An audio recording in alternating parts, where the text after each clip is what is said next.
Stuart Pringle, promoter of the Silverstone Grand Prix, wants to have a word with himself. He should be reminded that it's not the strongest of the species that survives, but the most adaptable to change. You cannot possibly be selling grandstand tickets for this weekend's, next weekend's, or the weekend after that Silverstone Grand Prix for £400 to £600 and expect tickets to sell out as they usually do, 480,000 worth of them. This is absolutely ridiculous. Scorched earth, because it does cheese me off.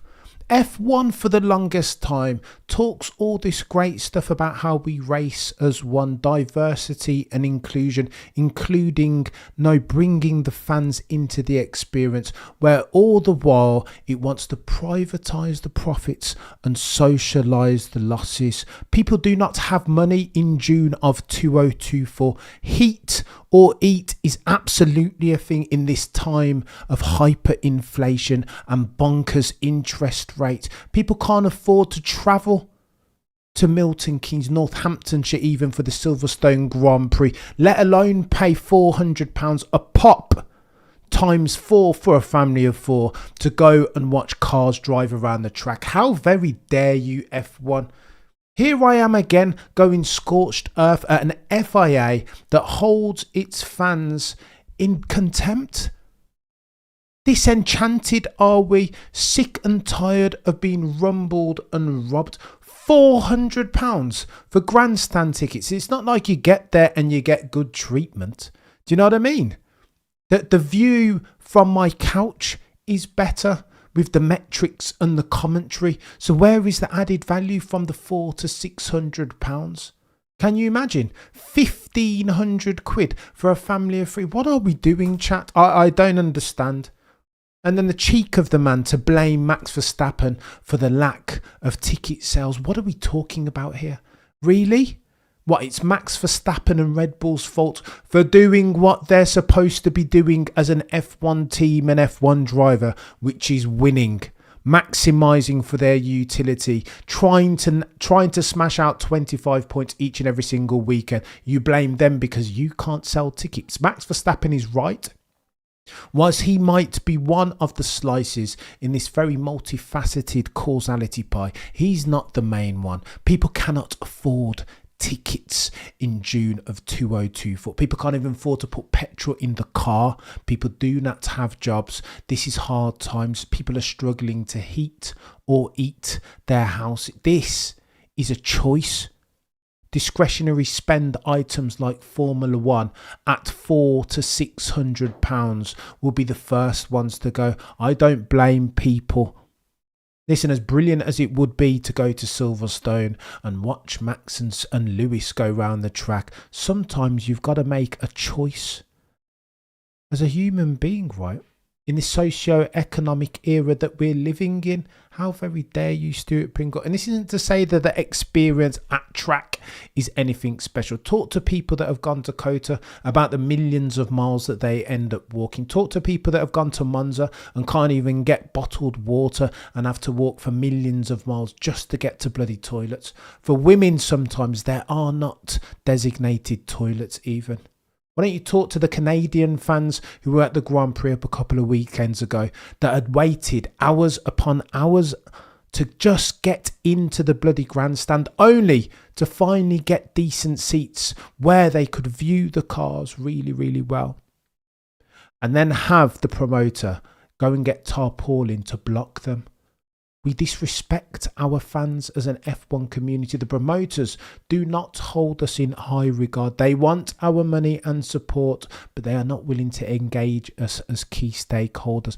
And that is a flipping cheek. How very dare you, Silverstone promoter?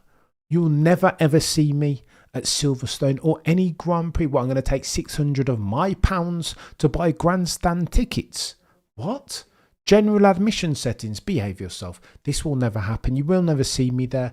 The viewing experience is better at home, where I'm paying £90 a month for Sky, which isn't bloody cheap. What are we doing here?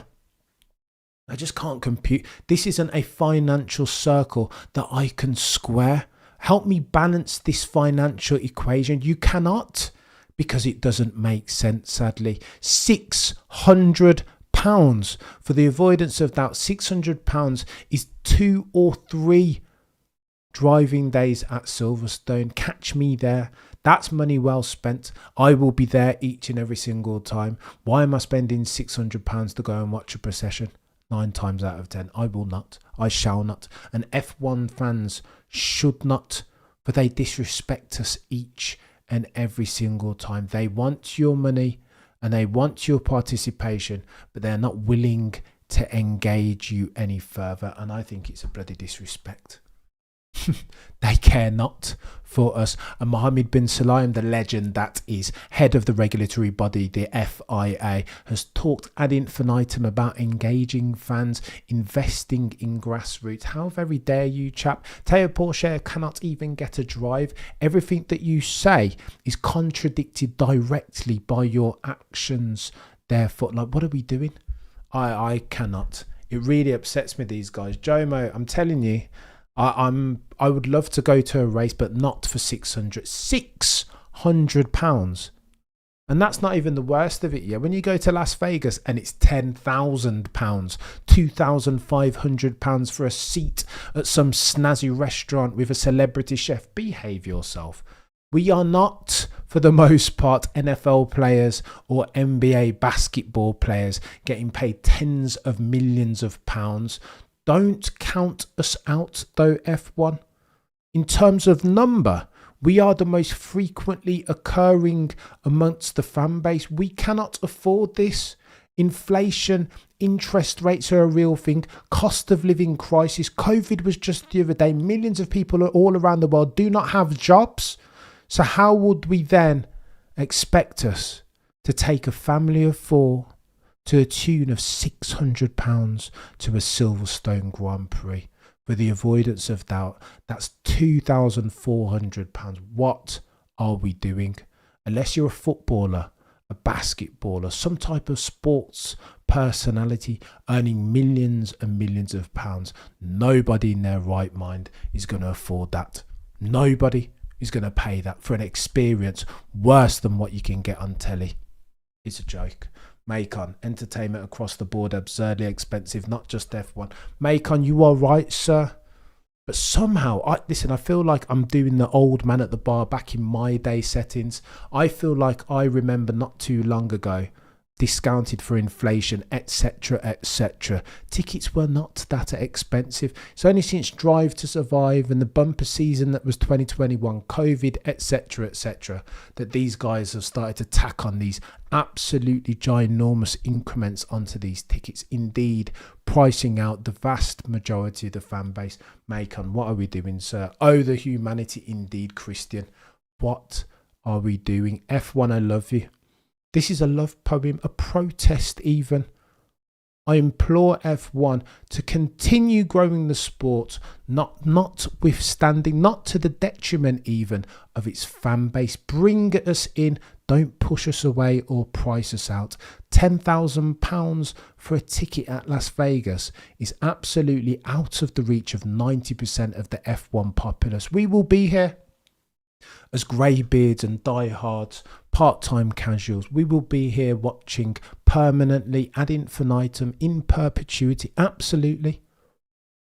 But as far as getting us to a race in person, if you're going to charge £10,000 or £600 for a meaty grandstand ticket, then F1, you're going to have problems. And do not, Silverstone promoter, blame that on Max Verstappen or Red Bull. It has nothing to do with them.